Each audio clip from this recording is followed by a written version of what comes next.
quite a year ago, I realized that I had become gluten intolerant. Gluten is a protein found in wheat, barley, and rye.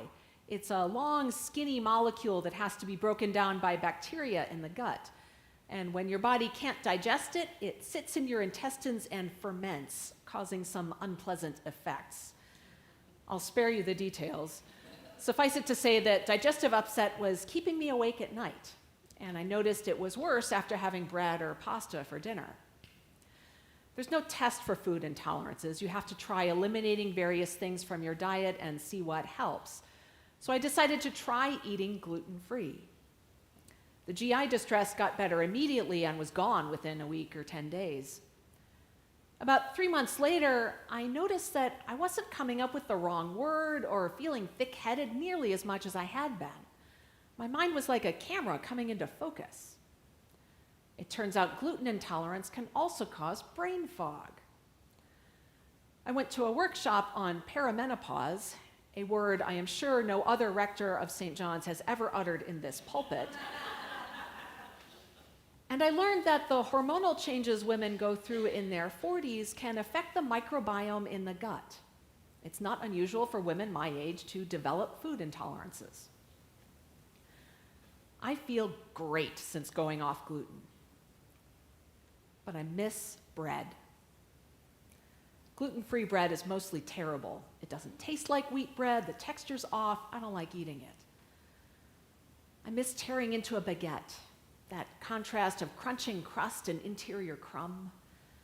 I miss the dark, slightly burned taste of perfectly made toast. I miss the buttery warmth of rolls served alongside dinner. I long for something I can no longer have. Perhaps you know what that is like, to long for something you cannot have. It might be a favorite food you can't eat anymore.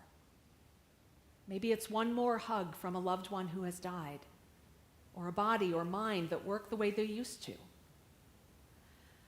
Perhaps you long to take back words you said that pierced another person like swords, or an action you took that has caused nothing but suffering. You might long for a world that makes sense, where you know what to expect from year to year and you feel hopeful about the future. Admitting that we long for something is countercultural. Late-stage capitalism doesn't want us to long for anything. It promises that if only we'll bankrupt ourselves to buy more and more stuff, we can have everything we need and everything we might possibly ever want. But we know that isn't true. Our deepest longing, the desires that chew up our hearts and burn our spirits with aching, cannot be satisfied with mere stuff. Stuff might make us feel better on the surface, at least for a little while, but a whiz-bang phone or a shiny car can't distract us from our longing for what truly matters: healing, connection, purpose, forgiveness, peace, the bread of life. So we might understand why a large crowd keeps following Jesus. They have seen and heard the signs that Jesus has done for the sick, healing a little boy at the point of death, making a paralyzed man walk, and they long to have that in their own lives. The crowd's longing is so great that thousands of people trail after Jesus to the far side of the Sea of Galilee. Some of them pile into fishing boats, the scent of the lake filling their nostrils as they row across the smooth water. Some of them take up their sticks and walk, moving carefully over the rocky beach, easing down valleys and scrambling up hills. Some of them have to be carried or loaded onto donkeys or carts, each step jostling their frail bodies and causing more pain. The crowd reaches the far side of the lake and clambers up to the heights where Jesus and his disciples have sat down. So many people, bringing so much longing and so much hope that Jesus will help. Jesus knows. He knows what these people long for, and he knows what he is going to do to fill them. He turns to his disciples and asks them about food and sends them into a mild panic. Even if there were somewhere to buy food nearby, the disciples don't have 6 months' wages. The most they can find is a boy with 5 barley loaves and 2 fish. As the crowd arrives on the mountains, Jesus has the disciples invite them to sit down on the grass. They're in the Middle Eastern desert, but just here there is a great expanse of grass, enough for everyone. The disciples look out at 5,000 eager faces, turning to Jesus with desperate longing and hope. Jesus takes the 5 loaves of bread, thanks God for them, and gives them to the people. He does the same with the fish. And something happens as the bread and fish make their way around the crowd. Every person takes as much as they want, and there is enough for everyone. All 5,000 of them, more than enough. They eat greedily at first, like starving people. Then they notice their desperation leaving them. They'd been too hungry to talk. Now they slow down their frantic pace and fall silent. They want to remember this. The taste of the simple fish and bread, the sensation of fullness in their bellies, this peace, this wholeness. Jesus watches, not eating himself, simply being present with the crowd. Finally, all of them, all 5,000, are satisfied, and Jesus calls the disciples to gather up what is left over, so that nothing may be lost, so that no thing and no one may be lost. It's 12 baskets full, so much that the crowd can take some home with them. This abundance of bread, abundance of fish, abundance of people, abundance of grass to sit on, points to a deeper truth: abundant life. Jesus has come that they might have life and have it abundantly. Life in all its fullness is here with Jesus.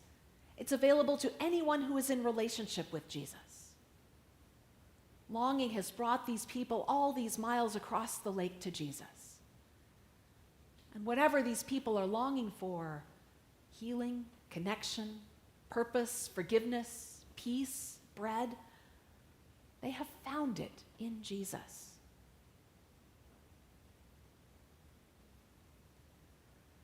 The crowd wants to hold on to this.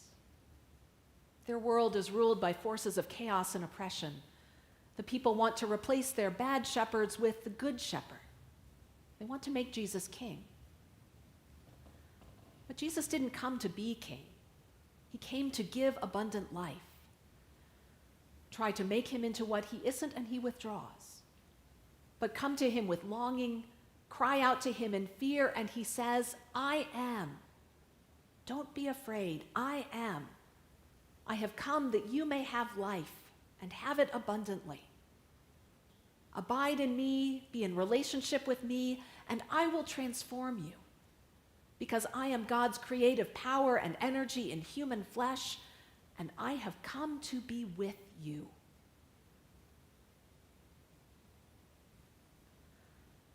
Longing brings the crowd to Jesus.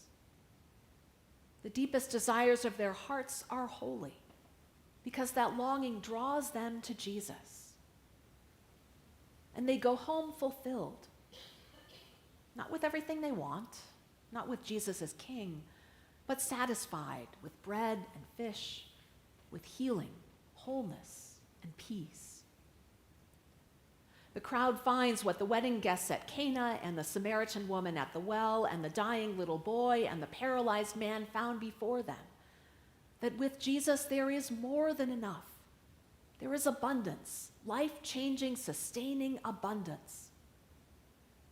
Every person in the crowd has enough with Jesus, and it changes them. Their problems aren't all fixed, but they go home renewed, energized, eager to share the food Jesus has given them with others so that those others may have abundant life.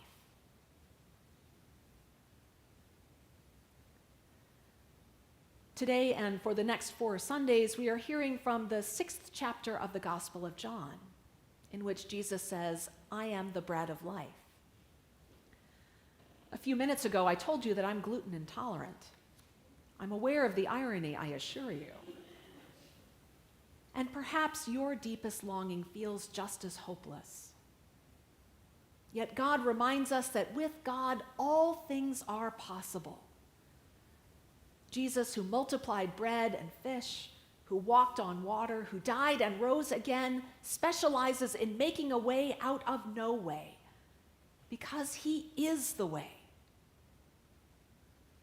Who knows how he will make a way for us?